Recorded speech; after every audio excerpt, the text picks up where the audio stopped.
said. And that's going to make Seattle think twice about leaving him open, which should create other opportunities for the Lakers as the series moves to L.A. We must not get too overexcited about this win. You know, our objective was come in to get one, but we definitely have to take care of the series. Mike, 71 points in Game 1. That's brutal.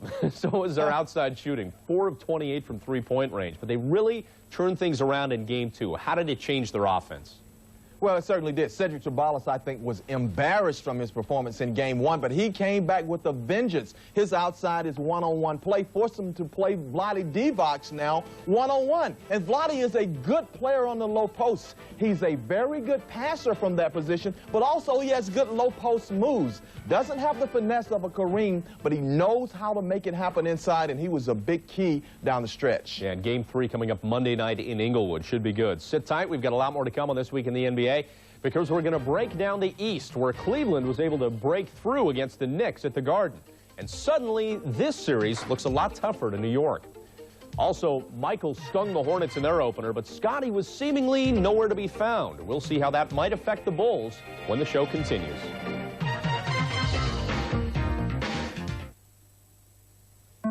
Recently, Science and Technology Week took a virtual look at the America's Cup. Off the coast of San Diego, California, racing yachts like these compete in the America's Cup, battling each other and the weather. Miles away on dry land, journalists from around the world can cover the races as if they were happening before their eyes. This computer setup uses the Global Positioning System, which can pinpoint a boat's location anywhere on Earth using satellites. Onboard GPS units send information to the America's Cup Media Center. Computers instantly convert the data to two-dimensional and three-dimensional images as the races are actually taking place. Thus, virtual reality. Now, this system allows us to watch the racing from any angle that we want. So now reporters can watch two races miles apart at the same time without missing the action. Science and Technology Week, weekends on CNN International.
Welcome back to This Week in the NBA. As the end of the regular season neared, one never knew what to expect when the Cleveland Cavaliers took the court. After all, they were held together by baling wire and ace bandages most of the season and finished by losing 19 of their last 29. But there was one constant: defense. And yesterday it allowed Cleveland to even its opening round series against the Knicks at a game apiece. Let's go to Madison Square Garden. Patrick, can I get a word with you? Maybe later. He was a little intense. Second quarter, Cavs with a steal. Bobby Phills right past Charles Oakley for the easy two. Cavs leading it by 2 at the break. Third quarter, Patrick comes up, hacks Mark Price. No call there. And then Derek Harper takes it the other way, gets it to Johnny Starks, who finishes. Patrick says, "I'm just playing ball." Mark Price says, "This isn't championship wrestling." New York leading it by 3, just over a minute. Knicks by 2. Starks can't hit the 3. Cavs go Price to Bobby Phills, who had 21, and the game is tied at 82. And then the Cavs get one up, and they get the ball. Chris Mills, 15 of his 21 in the second half. He nails a key 3 with 20 seconds left there as Cleveland wins at 90-84 as they scrapped and earned this win. There's been a lot of great games in this, only the beginning of the playoffs. A lot of teams just battling and laid it out there. But this was, one of those great playoff basketball games of two teams going after each other and trying to execute. 36 hours or whatever it was, you go from you know, being one of the great teams and one of the great performances to, you know, total humility. You wonder if we're going to see a lot of that during the playoffs, Mike. Here's an interesting stat as well. Cavs starters had 77 points in that game compared to 29 in the first game. What was the difference for them? Well, the difference was they changed their offense in the second half. Mark Price really struggled, still had a lot of turnovers. They went away from the pick and roll and spread the floor, and that's when Chris Mills became a big factor. He's a great jump shooter and can put it down on the floor. Also, Hot Rod Williams, who is much quicker than Patrick Ewing, was also able to just go right around him and get easy baskets. And that was the difference. That offensive adjustment really allowed them to get the win. And the Cavs conceivably could win this series at home Monday and Thursday, but New York won both games in Cleveland this season. Keep that in mind. Now for the game that you worked last night, Mike, the Atlanta Hawks and Indiana Pacers in the second game of their series. And who says that TV's not good for you? The Pacers said they watched the Knicks in Seattle get beat and lose their home court advantage and weren't about to let the Hawks do the same thing to them. Here are the highlights from Market Square. Early on, Reggie Miller just on fire. He hits the three right there. 18 in the first quarter for him, tying the Hawks team points with 18. Second quarter, Reg again drives to the hole, finishes with a scoop, gets the foul. Pacers leading it in double digits. Nothing the Hawks could do in this game. They just couldn't stop him.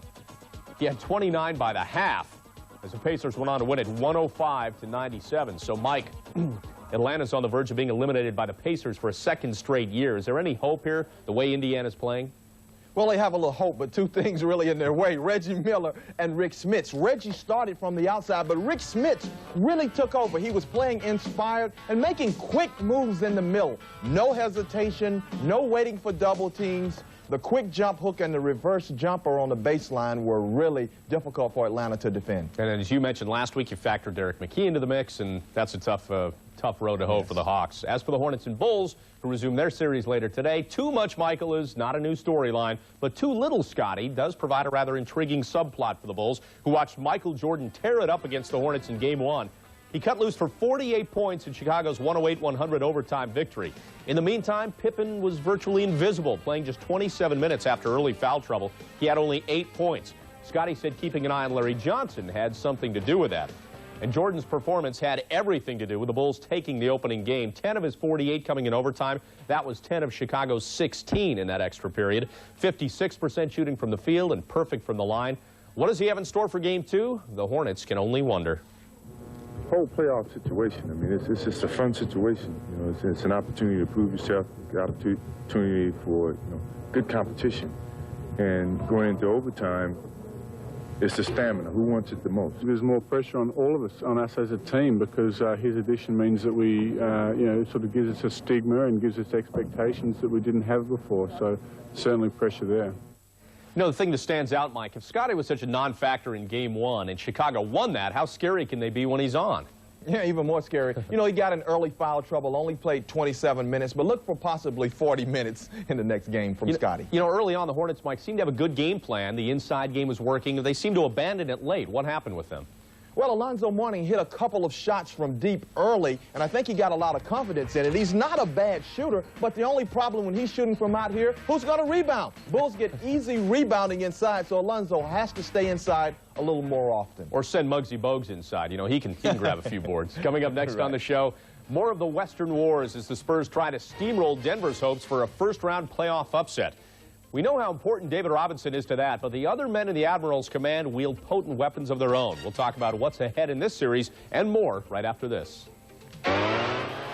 Time now for Sprint SportsLink and some news from the boxing world. Although details have not been finalized, 28-year-old former heavyweight champion Mike Tyson will reportedly make his return to the ring August 19th in Las Vegas against Peter McNeely. It will be Tyson's first fight since June of 1991. Meanwhile, according to promoter Bob Arum, it looks like IBF heavyweight champion George Foreman will meet Axel Schultz in a rematch in September, and this time the fight would be in Germany. Foreman won a controversial decision over Schultz last weekend in Las Vegas. And that's SportsLink, brought to you by Sprint. SportsLink, brought to you by Sprint, the communications company that moves as quickly as your business. With Sprint, you can be there now.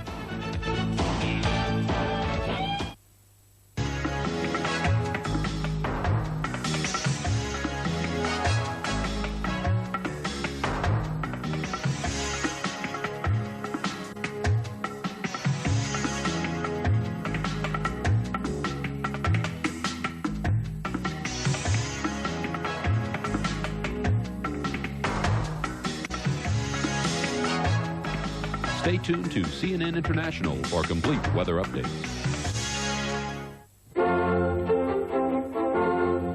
News and information is essential for the international traveler. Make certain you choose a CNN partner hotel next time you travel.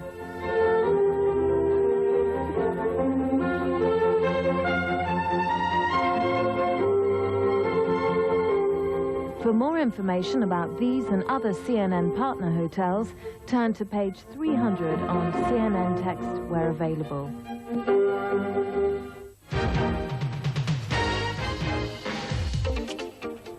Game 1 of the Denver-San Antonio series was played out Friday, and the heavily favored Spurs had no trouble scattering the Nuggets 104-88. Denver kept the Admiral at bay, limiting David Robinson to just 14 points. So why then the big point differential? The guys around Dave, Sean Elliott, 8 of his 21 in a big third quarter. Avery Johnson chipped in with 15. Vinny Del Negro, 18. They've all lived in Robinson's shadow all season, but they stepped into the spotlight in this game. So much has been made of our lack of success in the playoffs, and I think guys were anxious. We had some guys who normally get here on time. They were here 30, 45 minutes early. So I just think guys were ready to just get the pass behind them, and now we're really ready to proceed with our team in this new regime. Denver's a very dangerous team right now, and protecting our home court advantage is going to be huge for us. So I think everyone's prepared. Everyone understands that this second game is the biggest game of the year for us right now. Bernie Bickerstaff, Mike, said of watching the game, Phil, we went to the movies and it was X-rated. When they watched that game tape, what was it that surprised Denver the most? Well, I think Avery Johnson was the player to be tested, the entire backcourt. Avery did an excellent job, though, of controlling the flow, breaking down the Nuggets defense, and getting the ball to all of the right people for the Spurs. You know, keep in mind, too, Denver got down 0-2 to Seattle last year and won in the opening round, just something to think about. And by the way, the second game of this series can be seen tonight on TBS, the Nuggets and Spurs getting started at 9 p.m. Eastern, 6 Pacific. Meanwhile, the Magic won their first ever playoff game in style Friday with a 47-point blowout of the Celtics, the worst loss in Boston franchise history. And here's a big reason why. Shaq used that big body inside, and while he went just 6 of 14 from the field, missed a few dunks as well, he drew fouls and made his free throws. Meanwhile, Penny, one of 8 Magic players in double figures, and Horace Grant, this is the kind of work they expected from him this time of season. 15 points, 14 rebounds in the first ever playoff win for Orlando. And I mentioned Shaq in the free throws, Mike. 11 of 14 from the stripe in the first game. That's going to be the key, isn't it, as time goes on? Well, absolutely. They're going to test him. And this really wasn't a test. It was a blowout game. It's easy to make them in a blowout, but they're going to put them on the line, and their entire team has to continue to shoot well. Okay, now let's swing back to the West again for the Blazers and Suns. And Phoenix dominated the first game, Mike, winning by 27. After losing all 5 games during the regular season, the Blazers kind of changed their game plan, but it played right into the Suns' hands, didn't it? Well, it certainly did. They tried to go to a half-court game, but see, KJ can break down that half-court defense. And Dan Marley, you've got the outside threat, and of course, Barkley always a threat. Portland, they're not used to this half-court. They're a run-and-gun team traditionally, so they're trying to change their stripes, and they had problems getting good shots off. And Phoenix, a very experienced team. It's going to be difficult for them to find a win or two in that series. Yeah, Marley with 7 threes in that game. Good point. Coming up next, yes, the regular season is over, but there's so much to look forward to in the postseason. This playoff thing is no walk in the park for anybody, despite the way it looks on that play. If you don't have what it takes, you're going to find yourself taking a seat real quick. Sit back and relax yourself. We'll return after this. This week's Federal Express Delivery of the Week comes courtesy of the Spurs. Dennis Rodman shoveling to Sean Elliott for the finish. The Worm proving he can do more than rebound. Rodman nearly fumbles, but gets it off to Elliott for our Federal Express Delivery of the Week. Delivery of the Week, brought to you by Federal Express. FedEx. For free shipping software, call 1-800-GO-FedEx. Weekends on CNN, we're still open for business with the best business lineup in television. Your money, how to make it, how to keep it. A weekly look at personal money management. On Pinnacle, we'll meet the movers and shakers who are changing our world. Inside Business, a forum of policymakers and today's corporate leaders. And on Money Week, we look at the week's major stories and put it all in perspective. Money Week with Lou Dobbs and business news throughout the weekend on CNN International. You've come to rely on World News during the week for the latest news, business, weather and sports. Now stay informed all weekend long as World News expands to Saturdays and Sundays. world news throughout the weekend on CNN International. Welcome back. Doug Collins used to hate the Pistons when he was coach of the Bulls. Now he loves them. Collins was officially named head coach of the Pistons yesterday. He's been out of coaching since the '89 season, working as a TNT analyst and spending more time with his family. But Collins said this chance was just too good to pass up. With this opportunity and what they were showing to me and this city and the chances of success that this franchise has had in the past, and I think it can have once again, I felt like if I passed this up, that maybe something like this would never come around again. Well, Collins replaces Don Chaney, who was fired after 2 seasons. His deal reportedly is worth $6.5 million over 5 years and gives him full control over the hiring of all staff as well as all player personnel moves, including the upcoming NBA draft, in which Detroit should have a pretty prime selection. Collins' mission is to get the Pistons back into the playoffs and thinking championship again. In the meantime, 16 teams are currently involved in the quest for the Rockets' crown. You can feel the heat rising in this week's version of In Case You Missed It. Everybody wants to be seen on In Case You Missed It, and why not? With the playoffs here, the intensity level is up a notch. In fact, some teams didn't wait to shift into playoff gear. The Bulls were like poetry in motion against Charlotte in their second-to-last game of the regular season. Dikembe Mutombo rose to the occasion against the Warriors, and Rodney Rogers helped with another kind of rejection when the Nuggets stonewalled Sacramento's playoff hopes. A similar run-in between Dana Barros and George Murasan. Sort of like a Yugo taking on a freight train. And don't look now, but here comes a runaway freight train, Akeem Olajuwon. I counted 4 steps. Did you count 4 steps? I counted 4 steps. But there were some guys right on track, including Patrick Ewing against the Cavs. That definitely gets 2 thumbs up from even the toughest critics. But what about a picture worth a cool $1 million? Then give us Sean Kemp against the Lakers in their playoff opener. Can we stop that? Now that's a poster shot. Scary, but perhaps even scarier. One of Kemp's exploits actually caused 2 Sonics fans to try to rip off their heads. Speaking of heads, did you see this at the Suns-Blazers game? That guy with the gray hair looked kind of weird, didn't he? Not that guy, Zoe. The other guy. The Magic had no trouble getting Boston off their backs in Game 1 of their series, and one reason was this double behind-the-back exchange that led to the easiest of 2. Meanwhile, Denver did what it could, but could not keep the Spurs in check. Well, we'll have more tape to sort through next week, but for now, it's time to put this version of In Case You Missed It to bed. In Case You Missed It, brought to you by Aeromart. Let Aeromart Uniform Services brighten your company's image.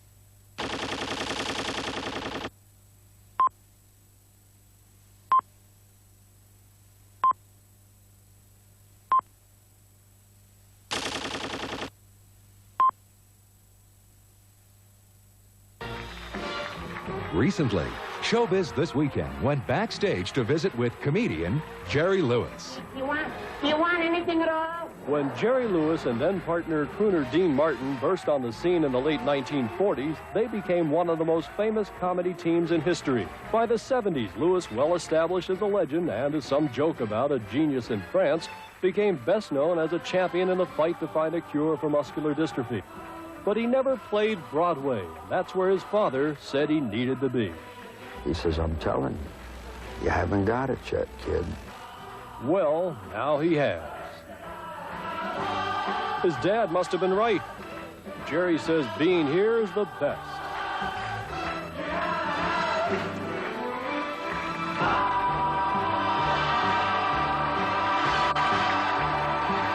Showbiz This Weekend.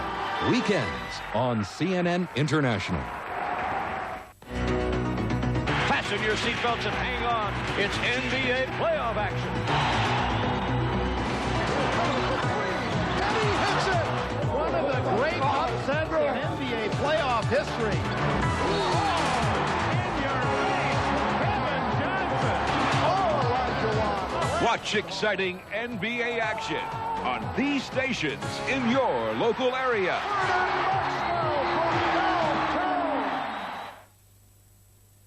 Among those picking up their diplomas at the University of Michigan yesterday, the one-time member of the Fab Five, Juwan Howard. Of course, he plays for the Washington Bullets now, but when he left after his junior season, he was still 32 hours shy of his degree. But through correspondence courses, extension classes, and a lot of studying on road trips, Juwan Howard earned his degree and on time. And graduating with him, former teammates Ray Jackson and Jimmy King, and they'll be available for this summer's draft. By the way, Mike, Howard's degree was in radio and TV communications. You better watch out, pal. He's after your job. That's right. Ease up, Howard. That's enough. You almost got Rookie of the Year. Now you're diploma. Now you want my job. Take it easy. Well, we'll give him a few years in the NBA to sort of work things out, you know, get in the sync of things, and give him some TV time as an interview subject, and then he'd come after your job. Hey, okay. All right. Okay. I can wait. Mike, have a good trip in the playoffs here. You're off to another destination, no doubt. In the meantime, before we get away, a quick reminder that more Hoop Talk coming up on 11:30 p.m. this week in the NBA, the nighttime version, and all the highlights today at 8:30 Eastern. For Mike Glenn, I'm Bob Lorenz. We'll see you next week on This Week in the NBA.